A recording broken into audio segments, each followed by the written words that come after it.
Media में खबरें ये आ रही हैं कि नई आईनी तरमीम यानी कि 28वीं आईनी तरमीम की हम बात करें जो कि आने जा रही है, हुकूमत तो डिनाई कर रही है, लेकिन असल खबर क्या है, प्लीज हमसे शेयर कीजिएगा। देखिए, जो 28वीं तरमीम है ये कोई जब 26वीं और 27वीं तरमीम की गई थी तो तभी ये एको हो गया था कि 28वीं तरमीम की राह हमवार करने की जो है उनके लिए ये तरमीम की जा रही हैं। और इन तरमीम का बुनियादी मकसद जो है, जो कि इस वक्त सामवाद की जो सीना गज़ट है या जो कि इन्फॉर्म लोग हैं, वो ये है कि यहाँ पे सबसे पहले तो कुछ इलाके हैं जिनको इस्लामाबाद कैपिटल टेरिटरी का हिस्सा बनाना है, जिसमें कराची है, ग्वादर है, गलियात हैं और कुछ इस तरह का सिलसिला है। और फिर छोटे सूबे जो यूनिट्स हैं, क्योंकि ये भी एक जो इस वक्त बैड गवर्नेंस का आपको पता है, नकवी साहब का मैसेज जो है वो बड़ा लाउड एंड क्लियर था कि जी गवर्नेंस के इशू रिजॉल्व नहीं हो रहे। तो इसको बनाने के लिए छोटे सूबे या इंतजामी यूनिट्स की बात की जा रही है।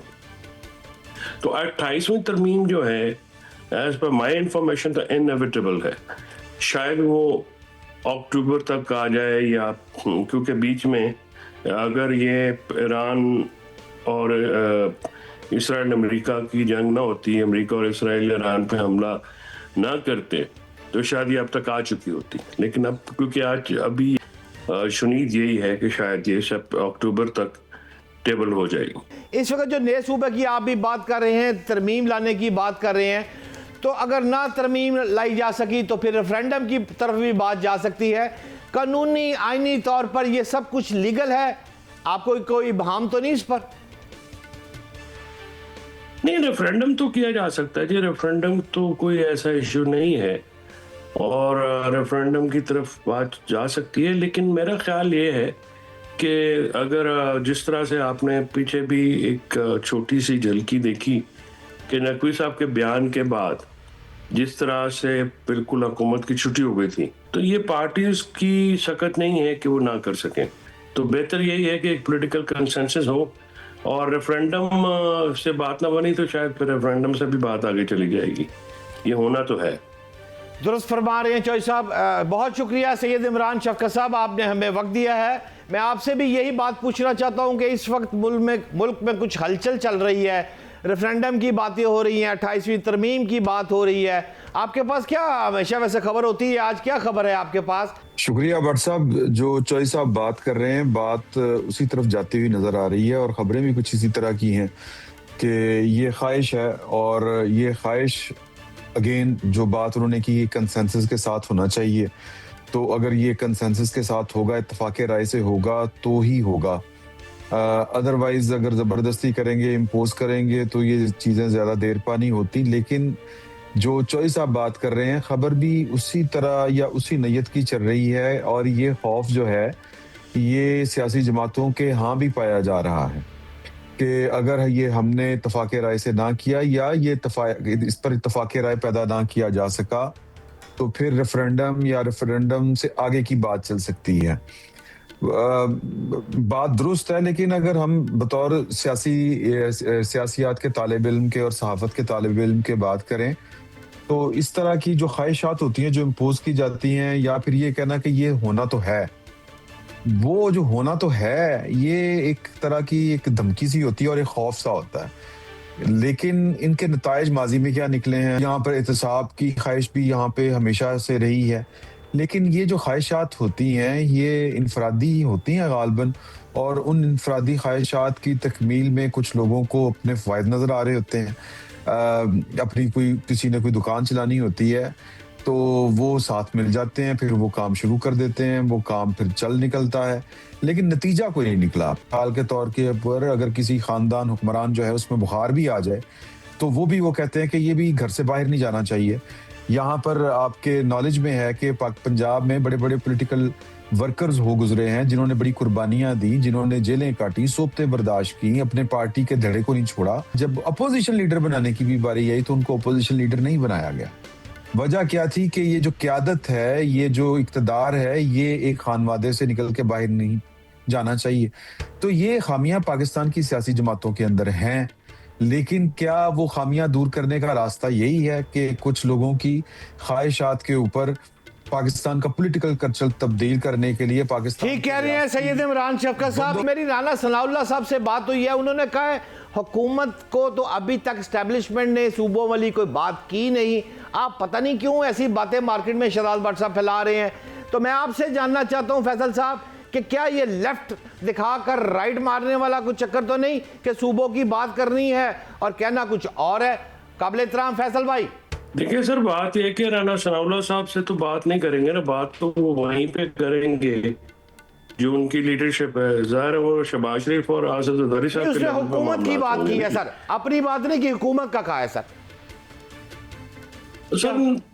ये बात तो राना सनाउल्लाह साहब की मानने वाली नहीं है। जब आपके वज़ीर दाखिला जो हैं वो पब्लिकली आके आपके कुलीग हैं ना, तो वो बयान कर देते हैं, तो वो रिपल्स तो फिर आपको पता है ये जो चीज़ें होती हैं, आपने तो बड़ी सारी ज़िंदगी सहाफ़ती की है, ये चीज़ें जब पब्लिक होती हैं तो ये बंद कमरों से पब्लिक में आने में जो वक्त लगता है उसका मतलब तो यही होता है ना कि फिर आपको एक ओपनली कॉशन दिया जाता है कि भाई बात यह है कि ये काम है।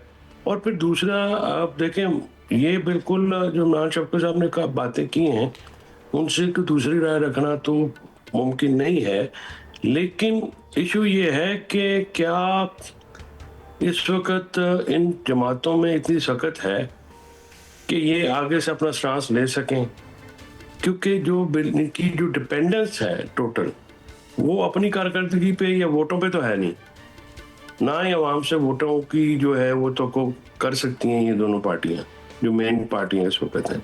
अब नवाज शरीफ साहब ने जो कल वहाँ पे मरी में मीटिंग की है उसमें तो मेरे ख्याल में कि वो शाह गुलाम कादर जो हैं वो काफ़ी उनका चांसेस हैं पीएम बनने के। तो वहाँ पे भी उन्होंने पीपल्स पार्टी को यही शिकायत की है कि जी आपने इलेक्शन में जब जीबी में इलेक्शन हुआ तो हम तो आपके खिलाफ नहीं बोले, लेकिन कश्मीर में आपने बिलावल साहब ने जो तर्ज गुफ्तगू इख्तियार किया वो उनको पसंद नहीं आया। यार पसंद आ भी नहीं सकता किसी तौर पे भी। लेकिन ये जो सारे रिपल्स हैं आखिर इनका कोई हल निकलना ना जी। गुजारिश ये है कि इस वक्त जो सियासतदान है जिनका लोगों के साथ बड़ा रास रब्ता है वो तो ना 3 में ना 13 में। अल्लामा राजा नासिर अब्बास साहब कह रहे हैं कि पीटीआई असम्बलियों में वापस कायमा कमेटियों के हवाले से वापस जा सकती है, खबर है फैसल भाई? जी देखें, नासिर अब्बास साहब की बात वो बिल्कुल जाना चाहिए। मुझे तो ये भी समझ नहीं आई कि बाहर क्यों आए थे जब उस वक्त भी ये जज्बाती फैसले होते हैं जी कायमा कमेटियां छोड़ दें। जब आपने या तो फिर आप कायमा कमेटियां छोड़नी है तो फिर असम्बलियां भी छोड़ें, निज़ाम से बाहर आएँ। निज़ाम के बाहर रह के निज़ाम बदलने की कोशिश करते हैं ना, निज़ाम के अंदर रह के निज़ाम को चैलेंज नहीं किया जा सकता। ये पॉलिटिकली ये दो मौक़िफ़ आते हैं ना जिस सामने। पीटीआई का मसला ये है भट्ट साहब के पीटीआई की जो मौजूदा क़यादत है वो बिल्कुल नॉन पॉलिटिकल है और उनको नहीं पता कि इस तरह से मामलात उन्होंने जिस तरह से किए हैं, गंभीर किए हैं, देखे ना उसका सारा जो नुकसान है या जो सारा भुगत रहा है वो तो इमरान खान भुगत रहे हैं। इमरान साहब आपकी तरफ हम बढ़ेंगे, आपका क्या कहना है? देखें, बात यह है कि मैं फैसल साहब ने जो बात की मैं उसके ऊपर अपना फीडबैक देना चाहता हूं। जी मेरा टेक ये है कि उन्होंने कहा कि इन सियासी जमातों के अंदर इतनी सख्त नहीं है कि ये अवाम में जाके अपना केस लड़ सकें या जो नए सूबों की बात हो रही है उसके ऊपर कोई अपना मुकदमा उनके सामने रख सकें। मेरा ये ख्याल है कि जो सियासी मामलात होते हैं, मुझसे ज्यादा बेहतर फैसल जो सब समझते हैं, वो कब कोई करवट और ले जाएं ये पता नहीं चलता होता। अगर आपको याद हो तो इमरान खान साहब जब हुकूमत में थे तो लोग जो थे उनकी पार्टी के लोग उनके खिलाफ वोट ऑफ नो कॉन्फिडेंस इतने वो गैर मारूफ हो चुके थे, वो कह रहे थे हम वोट इमरान खान साहब के खिलाफ उस सूरत देंगे अगर पाकिस्तान पीपल्स पार्टी जामिन हो कि नून लीग हमें टिकट देगी। और अभी भी पाकिस्तान मुस्लिम लीग नून हो, पाकिस्तान पीपल्स पार्टी हो, वो पूरे यकीन के साथ नहीं कह सकते कि आंखों में आंखें डाल के लोगों की जब उनको 47 का ताना दिया जाता है, जब उनको इलेक्शन चोरी कराने का ताना दिया जाता है, तो फिर वो ज्यादा से ज्यादा ये कह देते हैं कि 2018 में कौन से इंतखाबात हुए थे ये भी बता दें। तब जो नून लीग के साथ हुआ था वो अब की बार पीपल्स पार्टी के साथ हो गया। ये वो निजी सतह के ऊपर ये वाली बात करते हैं। तो अगेन ये कहना कि ये इस इशू के ऊपर अगर ये लोगों में नहीं जा सकते, लोगों में जा सकते हैं और मूव बन सकती है, वेव चल सकती है। पाकिस्तान पीपल्स पार्टी को आप सिंध में चैलेंज करके देखें। पाकिस्तान पीपल्स पार्टी की 15 साल 17 साल कारकर्दगी धरी की धरी रह जाएगी या उनको लोग पूछेंगे भी नहीं। और सिंध की तकसीम के ऊपर सारी जो सिंध की कौम है वो सारे के सारे इकट्ठे हो जाएंगे पीपल्स पार्टी के साथ और वो लीड करेंगे उनको। तो ये इतना आसान मामला नहीं है कि चूंकि दो पॉलिटिकल पार्टीज उनका ग्राफ नीचे गिर चुका है, वो लोगों में जा नहीं सकते। इस वजह से आप अगर ये हल समझते हैं कि सूबे पाकिस्तान के मसाइल का हल हैं और हम किसी की नीयत के ऊपर भी नहीं जाते, हम किसी के जो नुस्खा उन्होंने तराशा है या तलाश किया है कि ये पाकिस्तान के अमराज का हल है, हम उसके ऊपर भी शक नहीं करते। बिल्कुल ठीक होगा, दोनों चीजें ठीक होंगी, नीयत भी ठीक होगी, जो इलाज तजवीज किया जा रहा है वो भी ठीक होगा, लेकिन तरीकाकार जरा गड़बड़ है।